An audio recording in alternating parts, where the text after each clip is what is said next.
So the UR tier list for My Hero Ultra Impact did pretty well. I discussed with the JP players about my tier list, and for the most part, I agreed with some of their different placings.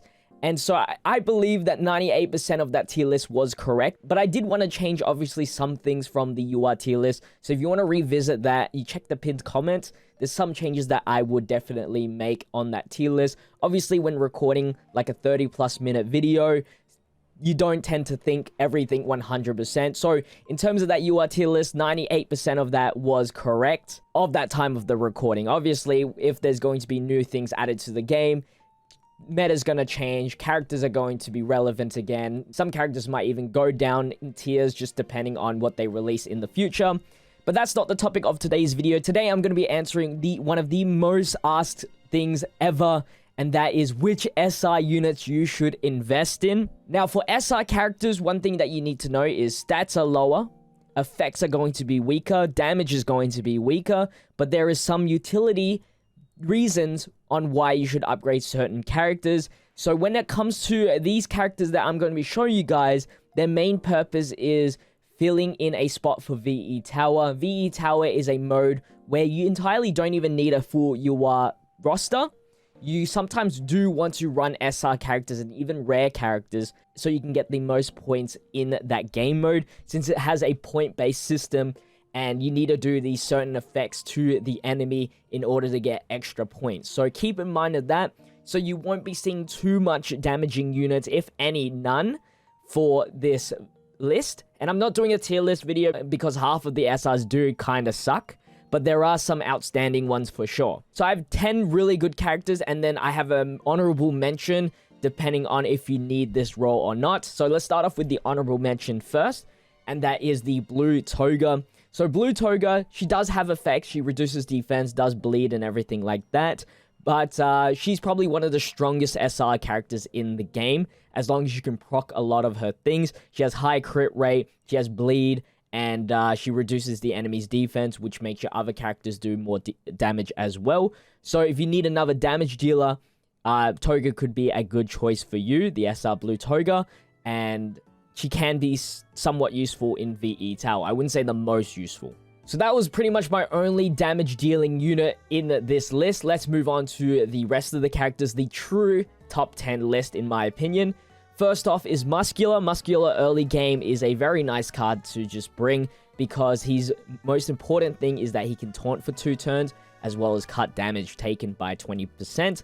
And he has a 2-hit barrier, which is very helpful in story. This is the only reason why you want to upgrade this guy. If you're struggling in story and you need a tank and you don't have like Kirashima, for example, the Red Kirashima, this guy can be like a substitute tank for sure. In terms of damage and stuff like that, he's not that impressive at all. I just thought that if you needed a tank, this guy is a pretty good character to bring. So for this next card, the Green Aizawa, I think he's an alright unit. It just depends on the event that you're going up against.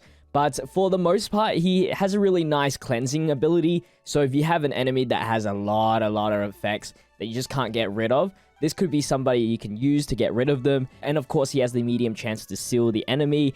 He has another cleanse effect. And then he has reduced enemy speed and crit rate, so a little bit of a debuff, and then a high chance to restrain the enemy, which can be also useful. And he can get a pretty quick plus ultra, especially for somebody super fragile like him. That could be very handy just to get that quick debuff. And then he also provides allies with a nice power boost. Now, if you have Yellow Aizawa, I wouldn't really care for upgrading this guy, because then you already have a cleanser and you already have a sealer. So really, it all just depends if you have Yellow Aizawa or not. But I've still seen him be used in VE Tower quite a bit. Next up, we have the Green Shinso. So Shinso here is kind of the same as the Green Aizawa. He has the medium restraint. He has the debuffs in speed, low chance to confuse. He does lower the enemy's defense, so in terms of more DPS, that is a opportunity that you could have. So USJ is more of a situation that he could be in, technically. And then also he has lower cooldowns, I think. What makes him pretty much more special is that he has a 40% crit rate bonus on his second auto skill, and then he gets 5% more crit rate every time the unit is damaged. So you can get some really high crit rate with this guy as long as he can survive. So pairing up with somebody that can lower attack or give him heal back, such as Najiri, you know, that would be a really nice combo to have if you're trying to farm those crit rate, the crit hits. So yeah, really nice card to have. Next up, we have the Red SR Endeavor. So, pretty much the main thing here is that he can apply burn. In VE Tower, applying burn will get you a little bit extra points, which is good. He has an AoE, so you have more chances, just one low chance to burn the enemy. He even has a burn effect through his second ability, his second auto skill. So that's pretty cool. So it's actually a pretty good chance that you are going to burn the character, and that's the reason why you should probably upgrade him. And even in story, I guess he can be pretty helpful since he can do some decent damage. Next up is the Red Mirio. So in terms of Red Mirio, he debuffs the enemy's attack by 25%. He does a medium chance to confuse the enemy, which is pretty good, and he increases crit rate. So another important stat to increase in VE Tower is crit rate. So having a full 25% increase to crit is actually really good. And he even taunts, so I guess you can actually like do a little bit of tanking, because when you have taunt activated, he gains an evasion for 1 hit. Now in PvP, obviously this is not good. I don't even recommend you bringing any of these units to PvP. But for VE Tower and even USJ, I guess, you can taunt, get the evasion for the 1 hit, so that when the enemy does do their skill damage, their plus ultra, you don't take any damage whatsoever. And then if you drop even underneath 50% HP, which is pretty easy for an SR, you get an additional 25% crit rate. So with the skill, which has a pretty good cooldown of 4 turns, that is a 50% crit rate to get you that extra points. For reference, you need 20 critical hits in order to get max points in VE Tower for the crit only part of VE Tower's point system. If you want a full entire guide on VE Tower, I'll leave a link in the description of my old JP guide where it shows you how to get max points in VE Tower, if that is something you're interested. Right now, while I'm recording this, there's actually no active live ranking VE Tower modes, so you don't even have to worry about this just yet. But just for future reference, this guide will be pretty handy. And I know a lot of you guys do want SR characters that will work in tougher events, but honestly, I would favor just a full UR team. So as long as you follow my tips, getting 3 URs at the start and everything like that, you shouldn't even have to worry about upgrading SRs at this point in time. It's only when you start like having excess amount of URs where, you know, you start like having to deal with like killing the enemy too fast. Like that's actually a problem in VE Tower, killing the enemy too fast. That's when you start using SR characters. Next is the Red USJ UA store Bakugou. That was a handful to say. He's a very cheap character to get, so that's a bonus. But he has the burn chances, the blind chance. He's just like a mini blue Bakugou with lower chances, and he gets a nice little crit rate bonus as well, and the plus ultra gauge, which helps you do plus ultras, which is another point system that you need to think about. And yeah, it's just extra little effects that you can do to the enemy. This is definitely one of the more least valuable characters, and I do want to preface that I haven't used every single SR character in the game, and I have missed out like 4 months of content in terms of released SRs. So do keep in mind of that, you JP elitists. Like, if there is an SR character that I'm missing that have been used in VE Tower, for example, let me know in the comment section. But this is from my memory and just looking at like the current SR list and their effects, what I think would be pretty handy. Probably JP elitists are already commenting before I even made that comment. Next up is Yellow Kirashima. He's also from the USJ store. He's a little bit more expensive, but the price is definitely justified. He is another tank here. You take damage less. You take less damage when you plus ultra. He has a crit rate debuff.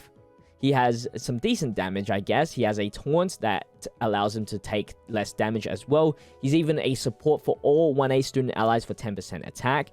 And even his auto skill 2 pretty much gives him damage reduction by 20% for 3 turns. So at the start of the game, this is a really nice character to have. Like, if you're doing like a 5-turn battle, this guy should probably still stay alive.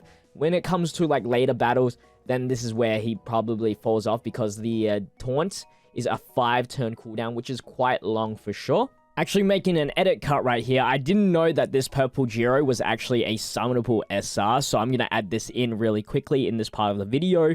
But the reason why this Giro is really good and somebody you might consider to upgrade is that she's kind of like a battery, and she has like the evasion tactic that Hawks has. which can be pretty fun to use. So she provides evasion to all allies. It is a cooldown of 7, but it's something that could save your life and could help you 3-star a story. Provides a boost to everybody's gauge as well, and lowers the enemy's defense. She has some good abilities. It just sucks that it's 7 turns. That's the only bad thing, because that is a big, long cooldown. You probably activate it like twice per game, if you're versing like a boss or something. And then we have the low chance to confuse with her normal skill here, and increases skill damage and increases chances of confuse when the enemy has a damage card. I don't know how many bosses have damage card, like I haven't been paying attention like that, but that is something to consider. Her plus ultra has the same effects pretty much, but with a medium chance to confuse and of course more damage. She's also a healer. If you drop underneath 50% HV, you get the 20% heal back for all allies, so regenerative healing, which can be very clutch. And she provides plus ultra gauge to all dark allies, which could be a very interesting usage for her. Even though like there's some good destruction villains, there are some small like destruction heroes such as Bakugou or Aizawa that you could probably utilize this to max effect. I wouldn't really consider using her. I guess you could technically in a villain's team. I mean, she wouldn't get buffed or anything like that, but the support is good enough to say the very least. Next up, we have the Red Kirashima, a little bit more useful in VE Tower rather than a tank. He has debuffs. He still tanks. He provides damage reduction to all allies, which is really good. Especially if you're running a lot of SRs, this can be very handy. It allows you to debuff maybe that one extra turn more. Reduces damage through his plus ultra. He cuts damage for himself by 30% and fills up his own plus ultra gauge, which then allows you to do more debuffs. He's also a red unit HP buffer, and I mean, this auto skill doesn't really matter, but I mean, you can get extra attack boosts up. I think he's just super valuable because he can reduce enemies' attack pretty quickly with his plus ultra, and then his cut damage is really nice for all allies. Since he doesn't have a taunt, this is actually pretty handy. Now, the one thing that's bad about him is that he has a pretty high cooldown, so keep that in mind. Next up is the newest SR of recording this video, the green Ochako. The most important thing from her is that she spams plus ultras. I think I'll post this video before her showcase. If not, if you've seen her showcase already, you know how many plus ultras she's done in that showcase. She debuffs and buffs speed. Technically, that works in PvP on lower tier enemies, but yeah, it's not. You don't want to bring any SR characters to PvP for sure.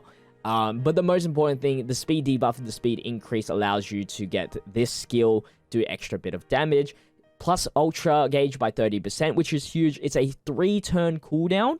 I think the zero gravity is not actually a 3-turn cooldown. I think that one's a 4-turn cooldown, but this one's a 3-turn cooldown, and that is insane. 3-turn cooldown is the fastest cooldown in the game. There are some SRs that have 3-turn cooldowns, don't get me wrong, but it's very rare for something like this good to be a 3-turn cooldown. And not only that, she increases all green units plus ultra gauge by 20% as well. And she has a second auto skill which increases her plus ultra gauge by 100% once only. And a crit rate up, which is good for VE Tower, like I've mentioned like 100 million times.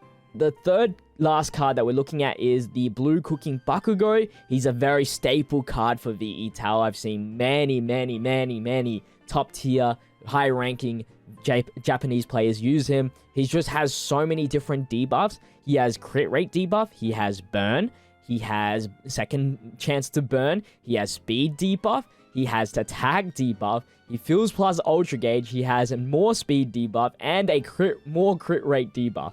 So he can stack a lot of debuffs, which does help in surviving for sure. The only thing is that the 5-turn cooldown. That's pretty much his only bad point. But other than that, he's just like a very good card to bring in VE Tower for extra points. Next up is Faith Jiro. The yellow Jiro is pretty much a healer, a plus ultra gauge battery. She reduces enemies' crit rate. She has a low chance of confusing twice, plus ultra and skill. She reduces the enemy's attack. She increases plus ultra gauge for all allies with her auto skill. She heals again through her second auto skill. A very good card to have for those condition effects on the enemy. And then the final, which I think is actually the best SR. Like, most of them weren't ordered, but this is a priority, okay? and that is the Cooking Maneta. I think he's still the best SR in the game, and he was released day 1. First of all, the most important thing here is that he reduces the enemy's attack 3 different times. So his first skill reduces the enemy's attack and speed. This is a technical hit, I believe is what they call it. Then the Great Rush is dealing a damage effect, which reduces the enemy's attack for 15%. His plus Ultra even restrains the enemy and lowers the enemy's attack by 15%, essentially making you take no damage. The rest of the abilities doesn't even really matter. This is pretty good though, having the 15% crit rate. If you have what the heck is this? I don't know if that's the correct translations for that in Cell, but 15% crit rate if the team has a female.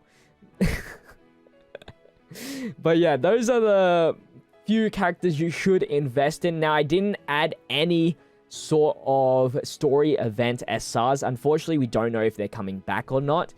There are definitely some really good ones in there, specifically like Purple Kirashima as well as the Blue Mirio. I think those 2 were the standout ones, but I didn't want to add them in because you can't even get them on Global. So yeah, that's pretty much it for my SR guide. I didn't want to do a tier list because half of them are pretty bad. If you guys did enjoy today's video, if you find this guide helpful, make sure to leave a like, comment, and subscribe to the channel for more Ultra Impact content with the notification bell, of course, since I upload every single day. You don't want to miss that out. Check out my social media links in the description, but with that said, I'll see you guys in the next one. Until then, stay healthy, stay safe, stay fizzy. Peace out.